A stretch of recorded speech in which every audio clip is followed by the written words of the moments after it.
Trey Yesavage shut down the offense, hitless through 5 in the third, striking out 11. What was it about his stuff that was clearly challenging for your offense? Yeah, I mean, that was nasty stuff. I mean, that split is, unlike much you ever run into. And, I had it going. He was starting it up a lot, breaking it down off the plate, using his fastball enough and slider enough. But we just didn't have an answer for the split that, he was on his game.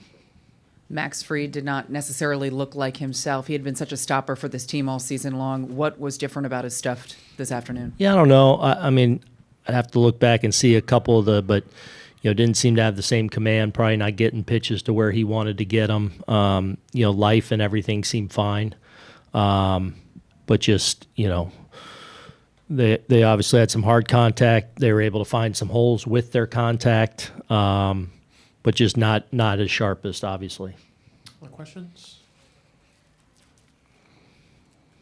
I'll go to the fourth row on your right here.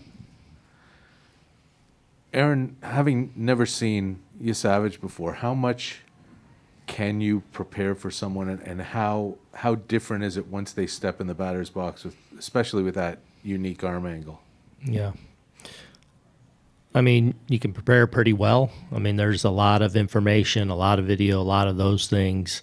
You're facing different pitchers every day, and you know what different fastballs and stuff looks like. So you at least have an idea. But then there's no substitute for experience, someone too. And then the fact that he is a bit unique, I'm sure played into, a little bit of his effectiveness. But he was on his game, and he was, and we just obviously had a hard time putting it in play against him. Second row from Chris. What made you go to Will in that spot, considering he hadn't, come out of a relief appearance before? That's a spot that he's got a chance to be successful in, to keep it a game there. So we're going to take our shot there with Will. It's already 5 and runners out there. So he's on this team for that. For we feel like behind, especially one of our lefties, to go on a run. Obviously, it didn't work initially. He ends up giving us length and preserving us a little bit, but you can't stay away from guys because, that's why he's on there. Third row on your left, Randy. Aaron, what's your take on this 0-2 hole you guys have fallen into, and is it almost more jarring because the games both of them have been blowouts and one of them's against your ace? Baseball's a funny game. Like, I know we'll show up and ready to go expecting to win Tuesday night. So, obviously it feels like the world's caving in around you, and, you lose 2 games like that in their building where it doesn't go right. But all of a sudden you go out there and win a ball game on Tuesday, the needle can change. There's been a lot of weird things that have happened in baseball this year. This would not be the weirdest, us, rallying. So we'll come ready to go Tuesday, expect to win, and then, and then look to win again and push it back here. So I don't think we haven't lost any confidence.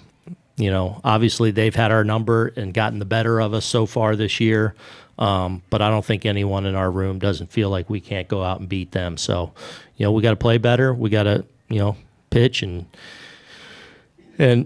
swing it better. But we're certainly capable of it, and we'll expect to do that on Tuesday night.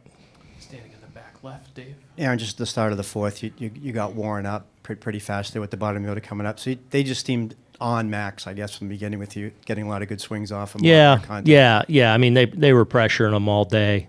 And again, right out of the chute, it's kind of I think Jimenez blocks that ball down the line. Not that they didn't hit square them up a lot, but it just, was kind of bouncing that way. And I just felt like, it was enough there.